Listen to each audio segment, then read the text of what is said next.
Kayo po ba ay may pamilya? Meron po.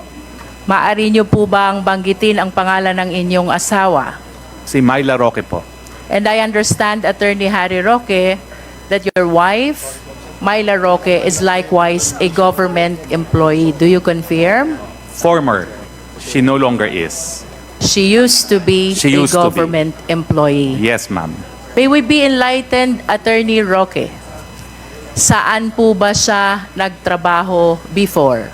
Well, let me correct, ma'am, your statement that she was a government employee. She was not, because she was a private representative to the Board of Trustees of the Pag-ibig Fund. And her category as a as a private sector representative did not make her a government employee. As in fact, she was not covered by GSIS, and there's even an issue on whether or not the private sector representative should even file a SALN.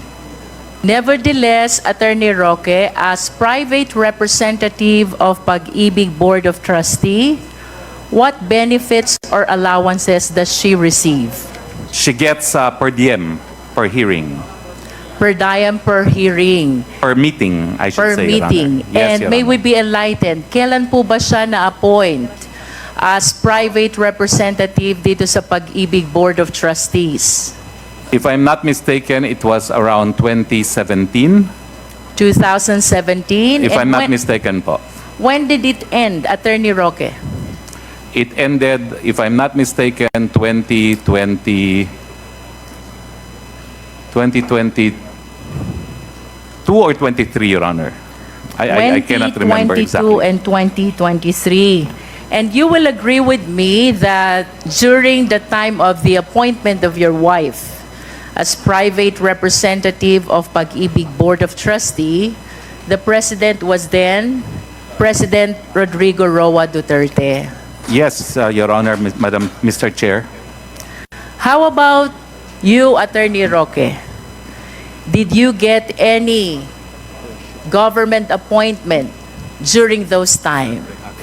I was a member of the 17th Congress from June of 2016 until November of 2017. From November of 2017 until October of 2018, I was presidential spokesperson, and I became presidential spokesperson again from April 2020 until November of 2021. May we know, Attorney Roque, let's go back to your wife. Magkano po ba yung tinatanggap niyang per diem per meeting? Hindi ko po talaga alam kasi hindi namin pinag-uusapan yan, but it was a very modest sum. And with reference to your engagement in the government, 2017, 17 Congress, may we know how much your salary is as member of the House during that time? I do not recall, but I still have colleagues from the 17th Congress here. So I think it was, I cannot remember the exact amount, but it was, I don't know, maybe 200, 300,000. I don't know, 200,000 po, no? 200,000 a month. And you likewise mentioned about your appointment as the presidential spokesperson. Is that correct? Yes, Mr. Chair. Can you please enlighten us, how much was your salary as presidential spokesperson? Almost the same because it was the same salary grade as a congressman.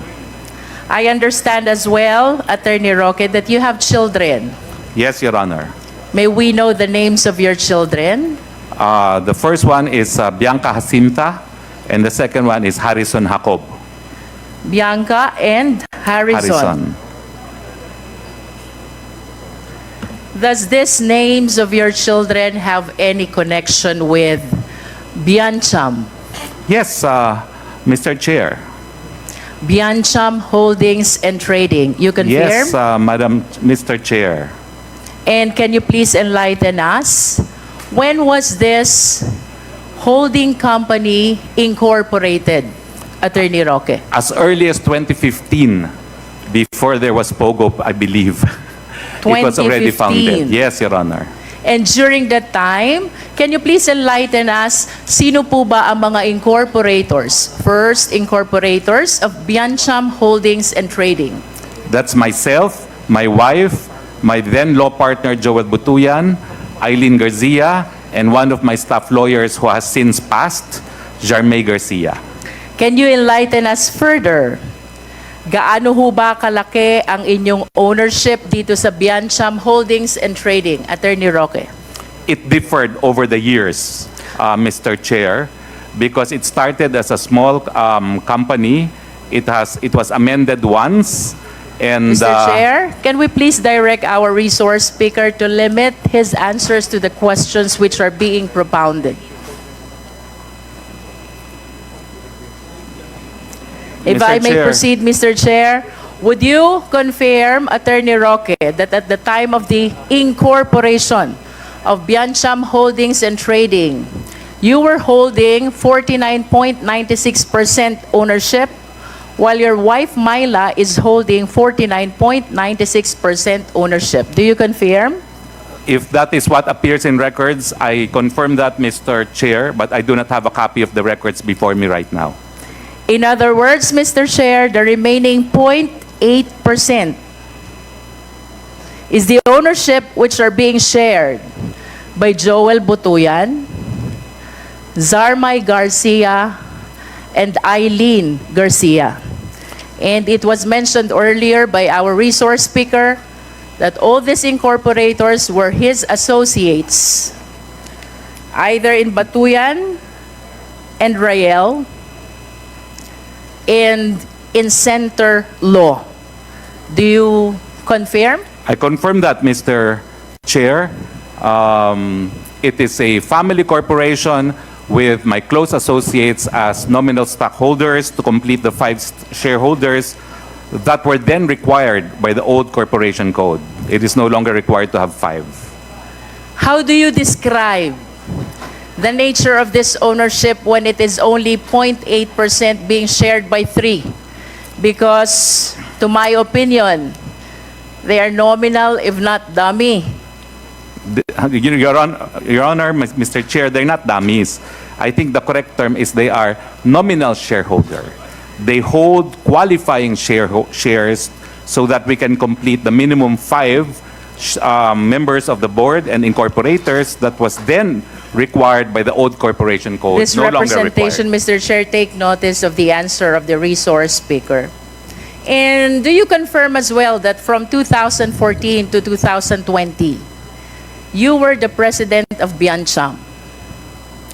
If that is what the records indicate, I do not have the records before me, but I will confirm if that is what appears in the Securities and Exchange Commission. Yes. It does, Mr. Chair.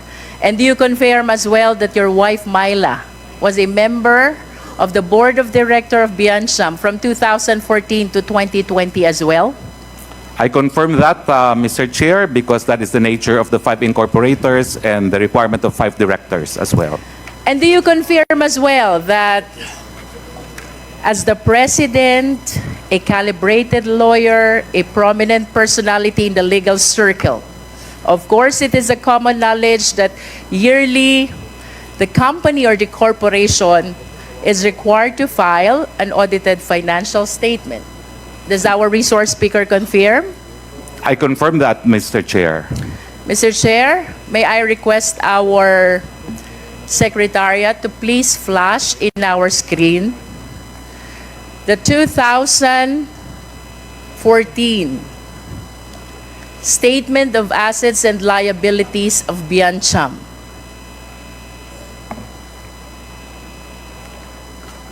Technical, can you please flash the SALN of Atty Roque? Mr. Chair, I wish to correct, with all due respect, this is audited financial statement of Biancham and not SALN. And I am requesting that the page of assets be flashed in the screen. This is 2014. Okay, could you please flash the audited financial statements of that company, technical?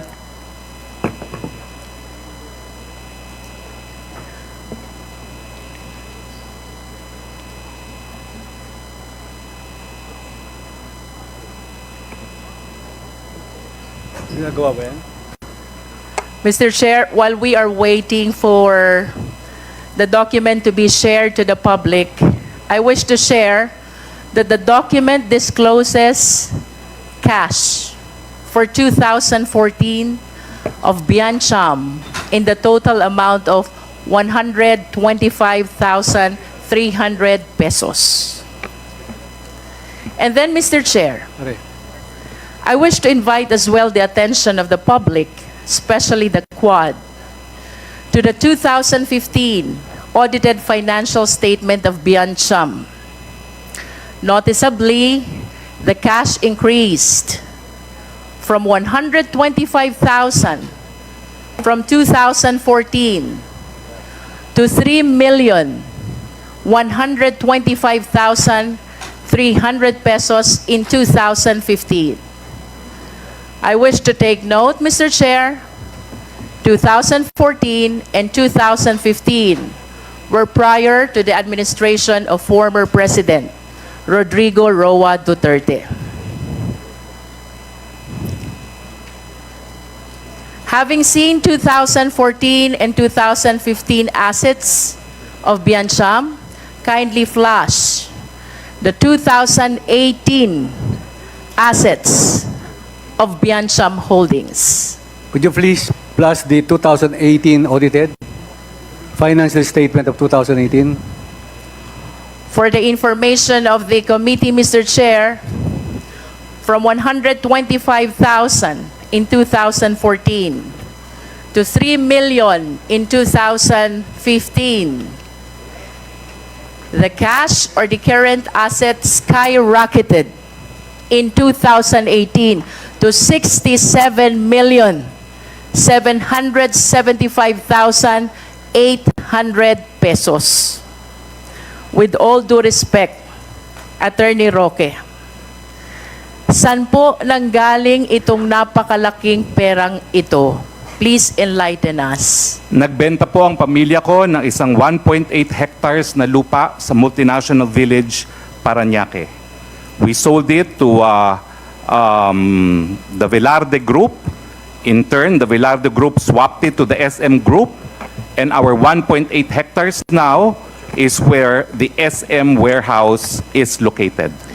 And can you please enlighten us, magkano po ba ang pinagbentahan nyo ng property na nabanggit ninyo? Ang zonal valuation po, nung panahon na binenta Mr. namin, Chair, we are asking about the selling price, not the zonal valuation. ma'am, because the selling price is the zonal valuation, it was 12,000 per square meters times... Not at all times, Mr. Chair. No, The zonal valuation is not always the selling price of the property, and that is a common knowledge. Please enlighten the Quad. How much was the selling price of your property, which was the source of your 67,775,800 pesos cash of Biancham in 2018? I do not remember the exact amount, but it is roughly for the 1.8 hectares, 216 million, Mr. Chairman. Mr. Chair, in line with the answer of the resource speaker, I respectfully move that we be provided with a copy of the sale document, the deed of sale of the property that was mentioned by our resource speaker. Mr. Chair, Mr. Chair, may I manifest that I have a PowerPoint presentation that I intended to use, and I precisely included in that PowerPoint presentation the deed of sale, Your Honor, of this property of 1.8 hectares in multinational village, Parañaque. Mr. Chair, that will depend on the Quad if he will be allowed to make his presentation, Mr. Chair. If I may proceed, Mr. Chair? Yes, please proceed, and we will decide on that request by the resource persons at the appropriate time. Please proceed. I understand as well that in view of your appointment as presidential spokesperson, you are likewise bound by Republic Act number 6713. That is the Code of Conduct and Ethical Standards for Public Officials and Employees. May I ask our resource speaker, ito po bang 67,775,800 pesos? Did you disclose this in your statement of asset and liabilities and net worth? I remember I declared cash of 60 million, Mr. Chair, in my SALN. What explains the disparity? Why not declare the 67 million instead of 60 million cash only? Because I did not have 67 million in cash at that point in time, Mr. Chairman. I had other assets, but the cash was 60 million at the time when I last filed my SALN as presidential spokesperson, Mr. Chair. Nonetheless, Mr. Chair, the document reflects the amount of 67,775,800 pesos. This is contained in the 2018 audited financial statement of Bansa as of 2018. And if I may share, Mr. Chair, Section 2, Rule 130 of the Rules of Court, documentary evidence. Documents as evidence consist of writings, recordings, photographs, or any material containing letters, words, sounds, numbers, figures, symbols, or their equivalent, or other modes of written expression offered as proof of their contents. Photographs include still pictures, drawings, stored images, X-ray films, motion pictures, or videos. This representation, Mr. Chair, wish to manifest that we are establishing the amount contained in the audited financial statement, which has disparity to the amount that was disclosed as represented by the resource speaker in his SALN for 2018. Mr. Chair, if I may continue. For the information of the Filipino people, I wish to share Section 8, Republic Act Number 6713. This is the Code of Conduct of Ethical Standards for Public Officials and Employees. It states that a public official statement of assets and liabilities, or SALN, includes, among others, all other assets such as investments, cash on hand, or in banks, stocks, bonds, and the like. And I maintain, Mr. Chair, whatever is reflected in the audited financial statement should have been declared in exact amount in the SALN of the resource speaker. If I may continue, Mr. Chair, Republic Act Number 3019, Anti-Graft and Corrupt Practices Act, Section 7, Statement of Assets and Liabilities. Every public officer within 30 days after the approval of this act, or after assuming office, or within the month of January of every other year thereafter, as well as upon the expiration of his term of office, or upon his resignation or separation from office, shall prepare and file with the office of the corresponding department head, or in the case of head of department or chief of an independent office, with the office of the president, or in the case of members of the Congress and the officials and employees thereof, with the office of the secretary of the corresponding house, a true, detailed, and sworn statement of assets and liabilities, including a statement of the amounts and sources of his income, the amounts of his personal and family expenses, and the amount of income taxes paid for the next preceding calendar year, provided that public officers assuming office less than 2 months before the end of the calendar year may file these statements in the following months of January. Given these legal provisions, Mr. Chair, both 3019 and 6713, may we ask the resource speaker, did you strictly comply with the requirements of these laws? Mr. Chair, to the best of my abilities, yes, because my last net worth that I declared was 124 million pesos. In line with that, Mr. Chair, I respectfully move that we direct the resource speaker to submit his SALN from 2016 until 2022 as described and required by Section 7 of the Anti-Graft and Corrupt Practices Act, Mr. Chair. So moved. Please, Atty Roque, submit your SALN since 2016 to 2022. Your Honors, may I manifest that I will do even more than that.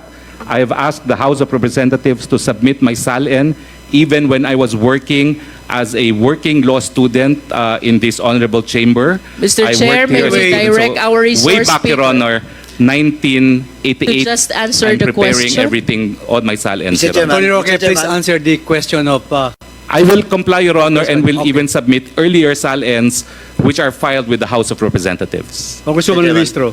Mr. Chairman, Chairman, perhaps. Mr. Chairman, let me remind our former colleague, Attorney Harry Roque, please do not talk unless until you're recognized by the chairman. I am so reminded, Mr. Chair. Thank you. Congresswoman Chair. Luistro, please proceed. Proceeding to my second point, Mr. Chair, I wish to invite the attention of the resource speaker to the two versions of his or Biancham's general information sheet. And may I request the Secretariat to once again share these two documents to the public.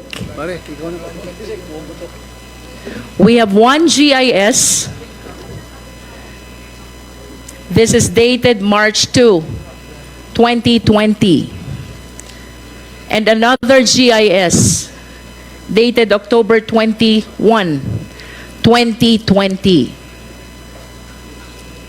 If we will compare, Mr. Chair, in March 2020, you still see the name Herminio Harry L. Roque Jr., who owns 98%, and Myla Roque, who owns 21%.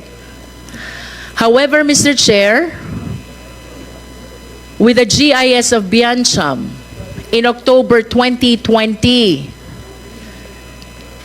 the names of Harry Roque and Myla Roque are no longer in the stockholders' information. And I wish to invite the attention of the QuadCom that a certain Percival Ortega, per October 2020 GIS, is now the owner of 99.99% ownership of Biancham Holdings. Can we request the resource speaker to enlighten us on this? Yes, Mr. Chair. We invested proceeds from the sale of our Parañaque property, the 1.8 hectares, into a real estate project in Bataan, in a corporation known as First Bataan. Now, in that investment, bulk of the cash that we used belonged to an old maid aunt who was living with me, who was also my ward. It was with her consent, although I was officially appointed her guardian, because she believed that when we sold the 1.8 hectares in Parañaque, we should buy land elsewhere, because that is what my grandfather specifically instructed her. So bulk of what we used to purchase the land in Bataan came from my aunt, her share in the sale of the 1.8 hectares in Parañaque, whereas my siblings and I invested our proceeds from our share from our mother's side in the same project. Now, at that time, we had to reflect more or less the true ownership of the property, because my aunt would want that already. No? So what we did was we hired one of my friends, one of my lawyer friends, who knew everyone, who knew my aunt, who was a retired judge, who knew my brothers and sisters, who knew me, to act as trustee, because we were in the process of allocating the correct amount of shares for everyone. Because what happened was, when the Parañaque sale happened, two of my siblings did not join us in the investment. So we had to reflect, we have to put it first in the name of a lawyer in trust as we arrange eventually how the property will be divided amongst us. No? Unfortunately, my aunt has since died, and we are now in the process of settling her estate. And so Attorney Ortega stands as trustee representing the estate of my aunt. And that is why there had to be a reorganization which will also have to await final resolution upon approval of my aunt's estate, which is actually judicial because my aunt left a will.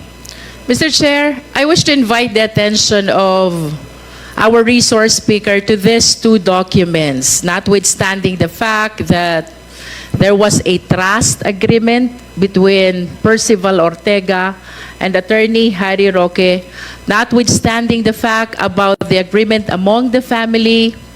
May I know what mode of transfer was used for the spouses Roque to be able to transfer it to the name of Percival Ortega? In the form of a trust, all of us executed trust agreements to Percival Ortega because he will be eventually the one to divide amongst us the property, also pursuant to what the judgment of the estate court will adjudge. May we direct the resource speaker, Mr. Chair, that we be furnished with a copy of this trust agreement? Mr. Chair, with all due respects, this is a legislative inquiry on POGOs, and I think it has become too personal already. Mr. Chair? I will submit a copy of the deed of sale of the property to show that the money that we used to acquire the property in Bataan was legitimately sourced and did not come from POGOs. But I think family matters should be left alone already, especially since, as I said, there's also settlement of estate in process. No? I just would like to raise the issue of materiality. I answered questions on source of funds to prove it did not come from POGO, because we sold 1.8 hectares which is a commercial property in multinational village Parañaque, which I felt was material to this inquiry.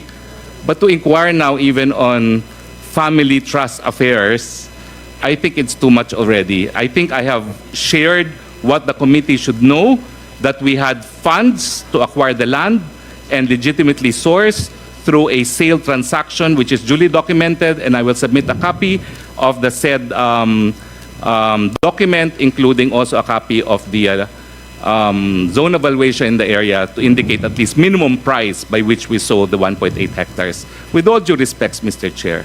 Mr. Chair? Does the movement With all due respect to the resource speaker, but I insist that we provided with the mode or the instrument that was used in the transfer of the shareholdings from spouses Roque to Attorney Percival Ortega. I wish to go back to our previous committee hearings, Mr. Chair. We have established a number of circumstantial evidence already, which, when taken together, will lead to one reasonable conclusion that our resource speaker has connection to Lucky South 99. At first, I was surprised by the sudden increase of the assets of Bansa that is coming from 125,000 to 3 million, and then in 2018 to 67 million. And now, Mr. Chair, we have seen a sudden change in the name of the shareholder or the stockholder of Bansa, formerly from spouses Roque and now to Attorney Percival Ortega. I wish to rule out, to verify, ito po bang mga movement ng pera na ito? After all, he is the one who mentioned na hindi ito galing sa POGO. Let the Quad verify kung saan nga nanggaling ang mga perang ito, Mr. Chair. Attorney Roque, the Congresswoman Luistro has stated the reason why the document that she is asking from your end is necessary in the investigation that the QuadCom is conducting. With respect, of course, to the funds that are in question, the committee should be convinced, following the questions raised by Congresswoman Luistro, the committee must be convinced that indeed the proceeds of the sale of your property is the one that is now being reflected as the assets of the Biancham Corporation. So I would ask our resource persons to please comply with the request of Congresswoman Jinky Luistro. I will comply, Mr. Chair, but may I be allowed to say that I differ with the good Congresswoman's conclusion that circumstantial evidence have linked me with Pogo. I assert that my relationship with Sandra Ong was a professional relationship, and I think the deed of sale over 1.8 hectares of land will prove where we sourced the funds to buy the Bataan property. Thank you, Mr. The Chair. manifestation of our resource persons is noted. Mr. Chair, Please proceed, Mr. Chair. Congresswoman. should, Is this related to yes, with the indulgence of please, with Congresswoman the indulgence Luistro? of Congresswoman Luistro. Chairman Abante, you're Should recognized. she make a motion to that, Mr. Chair, in effect? I already moved, Mr. Chair, that he be directed to submit to us the copy of the mode of transfer if that is indeed a trust agreement. Yes, Congressman Abante, the resource persons has stated that he will comply with the request of the QuadCom. As resource speaker said, he will comply. I second the motion. Thank you. So please proceed, Congresswoman Luistro. Mr. Chair, I just want to share to the public that the other and common modes of transfer of these shareholdings are by way of sale or assignment. And if these are the cases or the modes that which were adopted by Biancham, I believe that there is an obligation to pay the necessary taxes for the transfer. I wish to read, Mr. Chair, Section 254 and 255 of the Tax Code as amended. The state can file a criminal case for tax evasion against any taxpayer who willfully attempts in any manner to evade or defeat payment of any tax imposed by the tax code. Given this legal provision, Mr. Chair,